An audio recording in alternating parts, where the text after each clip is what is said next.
Bismillahirrahmanirrahim. Assalamualaikum warahmatullahi wabarakatuh. Saya Nuraini binti Awang, bernombor matrik 212700, pelajar tahun 3 dari Bachelor Pendidikan Sains Rumah Tangga, akan membentangkan pengalaman awal di Sekolah Menengah Kebangsaan Al-Pearl, Besut, Terengganu. Latar belakang sekolah. Sekolah Menengah Kebangsaan Al-Pearl SMKAP dibina pada bulan Ogos 2013 selepas Majlis Pecah Tanah diadakan pada 16 Julai 2013 di Kampung Al-Pearl, Kuala Besut, Terengganu. SMKAP disempurnakan oleh Yang Amat Berhormat Tan Sri Haji Muhyiddin bin Mohamed Yassin iaitu Timbalan Perdana Menteri Malaysia pada ketika itu.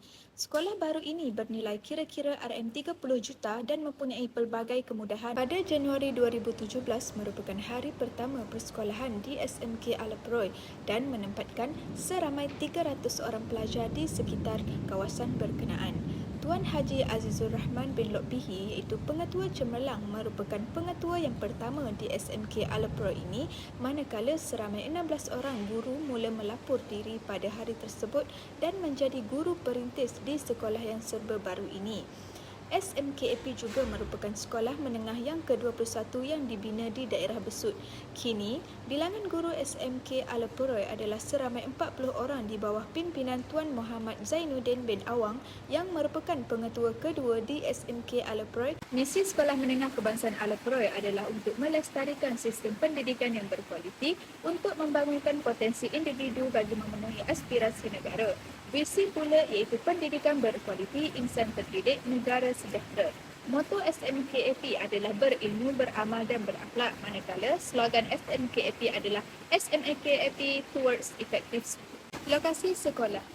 SMK Al-Pearl terletak di Kampung Al-Pearl, Kuala Besut, Terengganu. Jarak sekolah dari Pekan Kuala Besut adalah 5 km dan 15 km dari Bandar Jelutih. Lokasi yang strategik kerana berdekatan dengan jalan raya dan pelbagai kemudahan infrastruktur yang lain seperti kedai runcit, stesen minyak dan lain-lain lagi. Infrastruktur sekolah.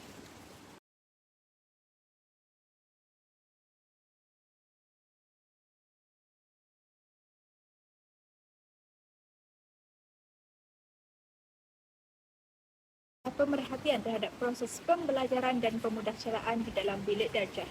Kelas ini dijalankan di dalam kelas secara fizikal pada waktu pagi selama 2 jam dan disambung pada sebelah petang pada pukul 2 hingga 6 petang di bengkel masakan. Bagi aktiviti berkumpulan, pelajar berbincang tentang menu pastry yang ingin dibuat. Aktiviti soal jawab pula antara guru dengan pelajar berkaitan pastry dalam masakan. Untuk aktiviti masakan, pelajar mengaplikasikan teori berkaitan menu pastry yang dipelajari secara amali. Kekuatan dan kelemahan semasa pengajaran dan pembelajaran berlangsung. Bagi kekuatan, guru melakukan komunikasi dua hala antara pelajar.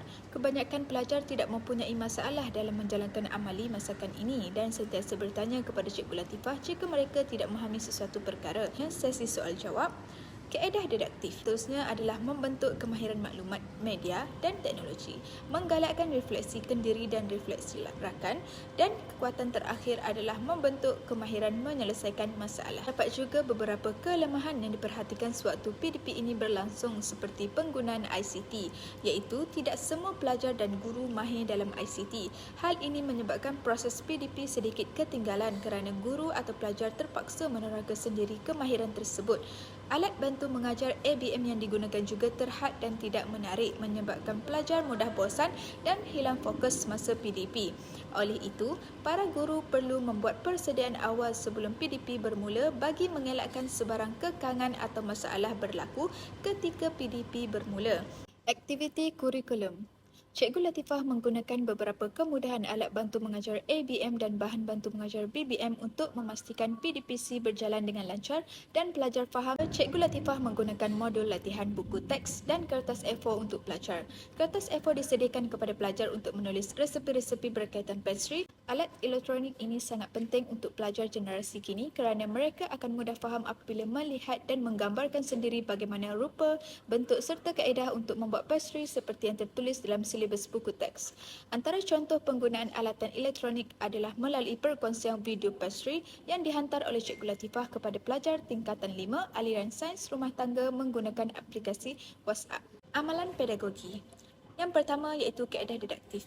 Cikgu Latifah menggunakan kaedah ini sebagai pendekatan pengajaran untuk menerangkan teori, prinsip serta fungsi setiap bahan yang digunakan serta contoh dalam penyediaan pasri dengan lebih spesifik. Bentuk kemahiran maklumat, media dan teknologi, bentuk kemahiran menyelesaikan masalah. Menggalakkan refleksikan diri dan refleksi rakan. Guru juga turut melakukan komunikasi dua hala antara pelajar supaya pelajar lebih mudah menguasai setiap topik. Pelaksanaan kebat. Guru turut melaksanakan kebat dalam bilik darjah untuk memastikan pelajar sentiasa berfikir pada aras tinggi sewaktu PDP dijalankan. Kemahiran berfikir aras tinggi kebat ialah keupayaan pelajar untuk mengaplikasikan pengetahuan, kemahiran dan nilai dalam membuat penakkulan dan refleksi bagi menyelesaikan masalah, membuat keputusan, berinovasi dan berupaya mencipta sesuatu. Dalam memastikan pelaksanaan kebat ini berjaya, guru akan berhubung dengan pelajar dan memulakan sesi soal jawab berdasarkan topik yang diajar menggunakan soalan aras tinggi agar pelajar dapat melatih diri untuk berfikir secara kreatif dan kritis. Contoh pengaplikasian kebat pelajar dalam sesi amali adalah seperti menggabungkan buah naga dengan buah beri hitam yang dapat memberi rasa manis masam dalam skon, mencipta jam durian dan menggabungkan rasa pai lemon dengan parutan kelapa di atasnya. Rancangan pengajaran harian RPH. Menurut Cikgu Latifah, penyediaan rancangan pengajaran amat penting untuk memastikan proses PDPC berjalan dengan lancar. Antara penyediaan rancangan pengajaran yang dilakukan oleh beliau adalah menyediakan rancangan pengajaran harian RPH dan rancangan pengajaran tahunan RPT secara ringkas berdasarkan dokumen standard kurikulum dan pentaksiran di SKP yang dikeluarkan oleh Bahagian Pembangunan Kurikulum Kementerian Pendidikan Malaysia. Bukan itu sahaja, selain RPH dan RPT, Cikgu Latifah juga merancang pengajarannya dalam aspek kecerdasan, motivasi serta konsep kendiri sewaktu amali dijalankan. Menurut beliau, setiap aspek ini perlu ditekankan agar pelajar sentiasa aktif dan memberi respon yang positif terhadap sesi PDPC yang dijalankan. Untuk menjamin keberkesanan pembelajaran, sebagai seorang guru, kita perlu memilih kaedah dan aktiviti pengajaran yang sesuai dengan keupayaan pelajar. Persediaan diri sebagai seorang guru. Secara rumusannya, pelbagai teknik yang ditunjukkan dan diaplikasikan oleh guru dalam menyampaikan ilmu kepada pelajar sedikit sebanyak dapat membantu menambahkan pengetahuan dalam diri saya. Contohnya, cara penyampaian PDP dengan betul, cara mewujudkan suasana yang kondusif, pelaksanaan kebat, strategi penyediaan rancangan pengajaran yang dilakukan, penggunaan alat bantu mengajar ABM dan bahan bantu mengajar BBM. Bukan itu sahaja, saya perlu memastikan diri saya sentiasa sihat dan cergas supaya PDP dapat dijalankan dengan lancar dan pelajar akan menjadi lebih bersemangat untuk belajar. Refleksi terhadap aktiviti ko-kurikulum. Saya turut melibatkan diri dalam kelab rekreasi dan kembara. Kelab ini ditubuhkan untuk membentuk sikap bekerjasama, komunikasi, jati diri dan kepimpinan dalam diri setiap pelajar yang mengikuti kelab rekreasi dan kembara ini. Seramai 40 orang pelajar yang mendaftar dan 4 orang guru penyelaras di dalam kelab ini. Pada minggu tersebut juga, aktiviti Ceritaku Ceritamu juga turut dijalankan untuk melatih pelajar supaya lebih fokus dan teliti terhadap sesuatu perkara yang disampaikan.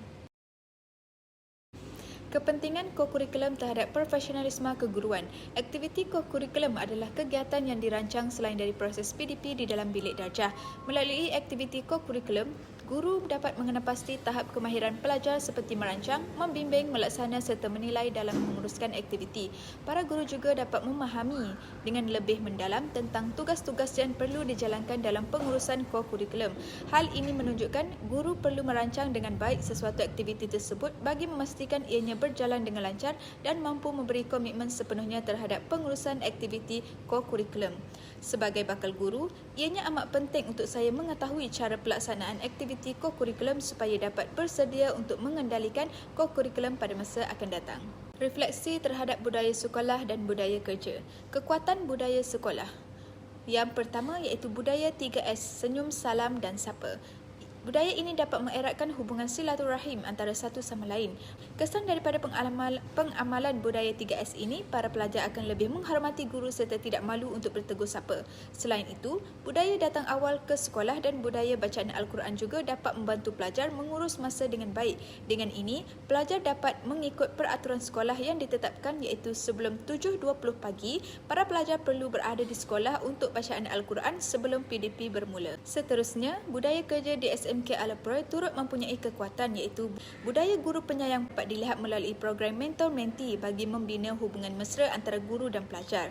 Bagi budaya persediaan awal, guru akan merancang terlebih dahulu aktiviti pembelajaran sebelum masuk ke kelas supaya lebih bersedia untuk memulakan PDP. Budaya kerja berpasukan di mana setiap guru sentiasa bekerjasama dan berusaha dalam merancang modul pengajaran secara berstruktur untuk memastikan para pelajar cemerlang dan berjaya dalam pelajaran mereka dan tiada yang tercicir. Hal ini dapat memastikan para guru dapat melahirkan produktiviti atau pelajar yang berkualiti dan beradab tinggi. Selain kekuatan, terdapat juga kekurangan dalam pelaksanaan budaya sekolah dan budaya kerja di SMK Alaproy. Contohnya, kelemahan budaya di sekolah ini adalah bagi pelaksanaan budaya 3S, tidak semua murid dapat mempraktikkannya dengan baik kerana terdapat segelintir daripada mereka yang malu dan takut untuk bertegur sapa dengan para guru.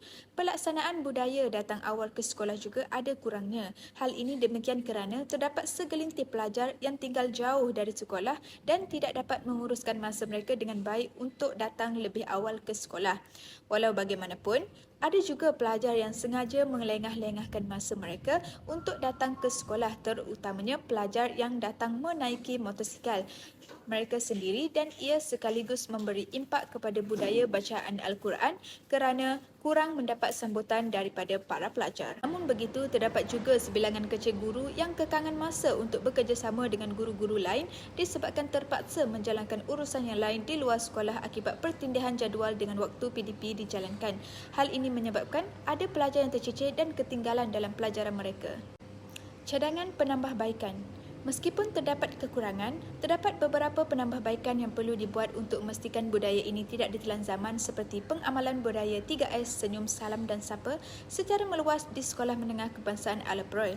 Contohnya, sekiranya pelajar itu malu atau takut terhadap guru, maka guru perlu membantu mereka dengan menyapa dan menegur mereka terlebih dahulu. Hal ini dapat membuat pelajar lebih selesa dan berani untuk berkomunikasi dan bertegur sapa terhadap guru.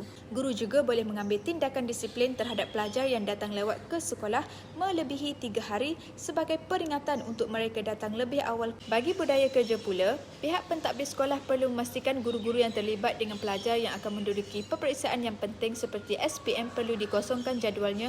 Cadangan penambahbaikan oleh pihak sekolah dalam komuniti bagi komponen pembelajaran berasaskan perkhidmatan sulang. Sekolah perlu memperbanyakkan penglibatan pelajar dalam aktiviti komuniti seperti program komuniti #KitaBantu. Program ini melibatkan pelajar bersama ibu bapa serta warga kampung Alaproy dalam memberi tunjuk ajar serta ilmu berkaitan penyediaan makanan dan kemahiran jahitan. Hal ini dapat mengeratkan lagi hubungan antara pihak sekolah, ibu bapa, penduduk kampung Alaproy serta para pelajar. Program ini juga boleh dilaksanakan oleh pihak sekolah dengan kerjasama pihak MARA sama ada secara dalam talian atau fizikal. Rumusan pengalaman awal di sekolah PALS. Khusus pengalaman awal di sekolah PALS telah memberikan impak yang sangat besar kepada saya sepanjang saya di Sekolah Menengah Kebangsaan Alaproy SMKAP ini, terutamanya dalam aspek pengetahuan, fizikal serta mental. Bukan itu sahaja, ia mengajarkan saya tentang bagaimana menghadapi persekitaran sebenar sebagai seorang guru serta cara untuk menguruskan pelajar ketika di dalam kelas. Melalui kursus ini juga, saya dapat mengasah kemahiran saya dan mempelajari pelbagai tanggungjawab yang perlu dilaksanakan dalam bidang perguruan. Antara cadangan penambahbaikan yang boleh saya cadangkan adalah dengan memberi peluang kepada setiap bakal guru merasai sendiri pengalaman sebenar dalam proses penyampaian PDP bersama pelajar sebagai salah satu persediaan sebagai seorang guru. Sekian, terima kasih.